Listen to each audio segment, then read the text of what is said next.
Books are like totems for me. I remember the exact time and place when I first discovered them. They're placeholders for what I was thinking about at the time. And I use them like a writer might use a prompt, as a reference manual of possibility. They help to germinate new ideas and approaches.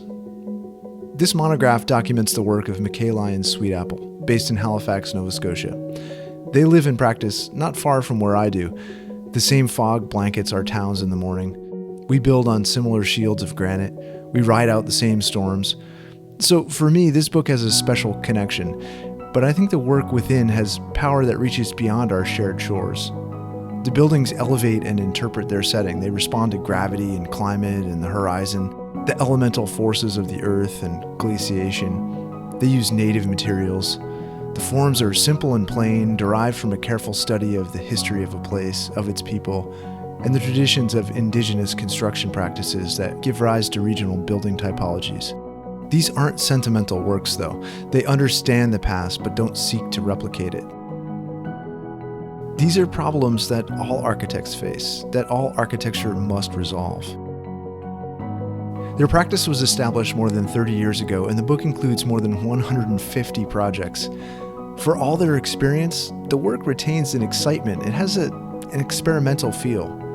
The architecture is a study in vernacular form making inspired by local typologies, boat sheds, wharf buildings, barns. There's a pragmatism to the structures, a sense of inevitability, as if there's no other way they could have been resolved. The forms feel primitive, almost ground down like glacial till. And there are very clear boundaries drawn between man and nature in this maritime climate of harsh winds and driving rain, snow and freezing fog. The architecture serves as a frame to understand this tenuous relationship.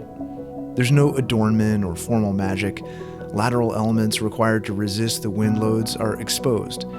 The architecture reveals rather than conceals these forces.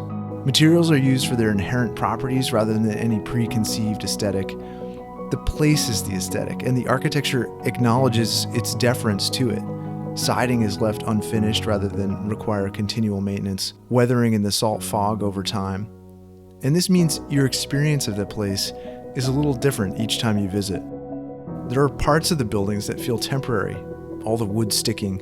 Then there's parts that feel timeless, as if you might discover them after a nor'easter half buried in the sand in the far future.